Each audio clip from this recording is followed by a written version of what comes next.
The pyramids are ancient and mysterious. They're also the source of lots of outlandish theories about their origin and purpose. We're going to talk about some of these theories today on Light from the Past.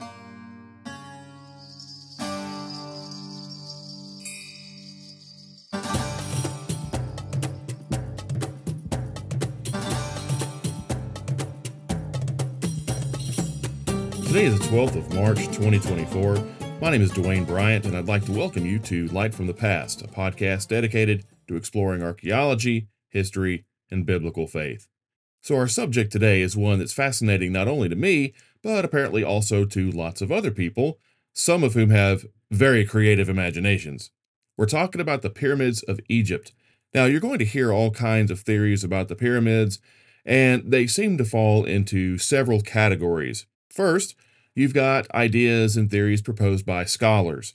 And here we're talking about archaeologists or Egyptologists. These are the ones taken seriously by academics. Then you've got fringe theories. Maybe they find a little bit of traction with a few scholars here and there, but most people dismiss them as being a little over the top. And then the third group is what I will use some technical language to refer to when I call them wackadoodle theories. The pyramids were used as giant electricity conductors, they were used as sonic weapons, or they were built by aliens. These are the kinds of things you're going to see. And sometimes these ideas or proposals have a kind of scientific veneer so that the theory looks at least somewhat respectable. At other times, the proponents are simply going to say, well, just use common sense, just use logic. And that's great and all, but what they'll do is use that in the absence of any evidence. So first off, we're going to start off with the idea of the pyramids were built by slaves. So this is a fairly common misconception. And then there's a variation of it that states that Hebrew slaves built the pyramids when the Israelites were in Egypt. The timelines really don't match up.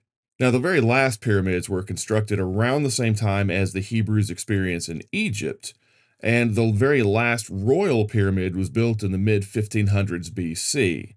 So the idea that the Hebrews built them is completely outlandish. Now, it is true that a large labor force was involved in the pyramid's construction, but evidence suggests that the workers were skilled laborers and not slaves. Archaeological and historical evidence does show that these workers were well fed for their efforts. They ate much better than the average person. And nearby burials where these people were interred did contain grave goods for the afterlife. Archaeologists have found these graves, and they even know that these pyramid workers were organized into work gangs, and they even gave themselves names. For example, there were a couple of work crews that helped build the pyramid of Pharaoh Menkaure, and they were called the Drunkards of Menkaure, and the other was called the Friends of Menkaure. There was another group that worked on the pyramid of Khufu, and they were called the Followers of the Powerful White Crown of Khufu. That really doesn't quite roll off the tongue as well.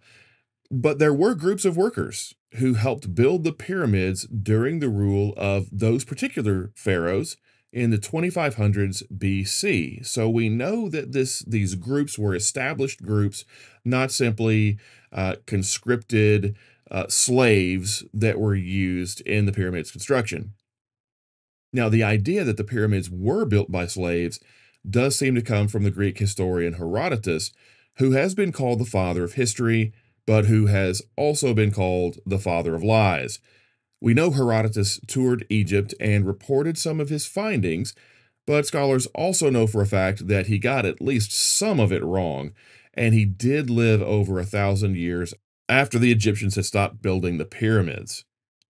Now, the second myth we're going to look at here is that the pyramids were constructed with some kind of advanced technology. The precision of the pyramid's construction, the alignment of the stones, the smoothness of the surfaces, All of this supposedly exceeds human capability for the time period. And then you've got this assertion that the pyramids somehow line up perfectly with the patterns of stars in the nighttime sky. So there's some advanced astronomical stuff going on there. Well, while the construction techniques were impressive, they were achievable with the technology and manpower available at the time. In fact, archaeologists have discovered the oldest known papyri to date at an ancient port called Wadi al-Jarf, and some of these documents include a diary of an Egyptian overseer named Merer, who lived in the middle of the 26th century BC. This diary or logbook is 45 centuries old, and it includes some details about the construction of the Great Pyramid of Khufu.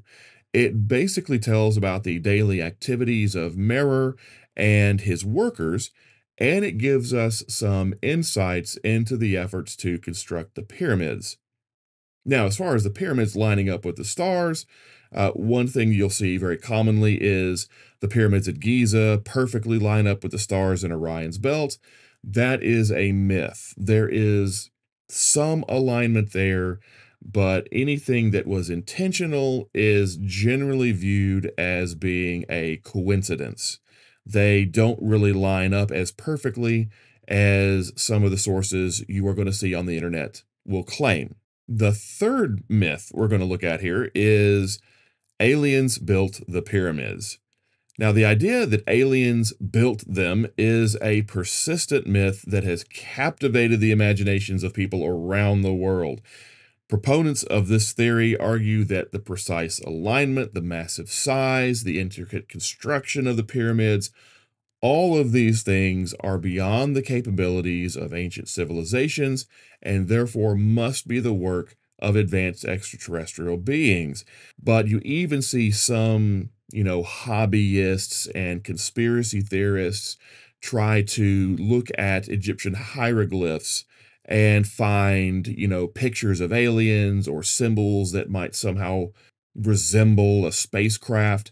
There was one infamous example where one conspiracy theorist went through and looked at Egyptian hieroglyphs and found one that looked sort of like an old school picture of a UFO. It was sort of a rectangular shape that had a little dome on the top and had some antennae sticking out.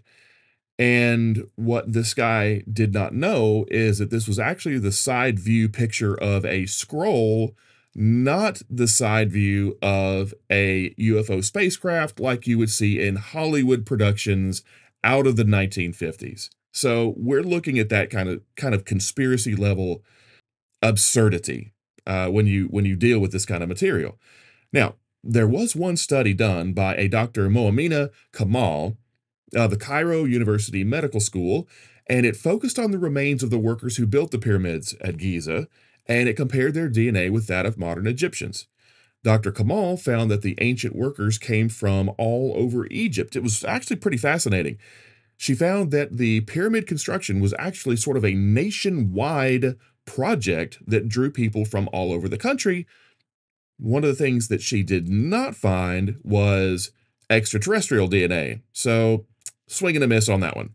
Now, despite the popularity of the ancient aliens theory in popular culture, archaeologists and historians, almost to a man, overwhelmingly reject the idea that pyramids were built by aliens. They would argue that there is a wealth of evidence to suggest that the pyramids were actually constructed by skilled laborers using simple tools and techniques that were well within the capabilities of ancient Egyptian society. So those are our three big theories, but we're going to hit on just about three more. All right, so here are our last three. One is that pyramids were not tombs because archaeologists have never found any human remains inside them. This is actually false. Archaeologists have found human remains inside some of the pyramids, And what happened was tomb robbers got in there. They stole all of the gold, precious materials. They seem to have, either destroyed or taken the mummies as well. Sometimes mummies would have valuable objects wrapped inside the wrappings of the body. The same thing happened with the tombs in the Valley of the Kings. But human remains have on occasion been found inside different pyramids.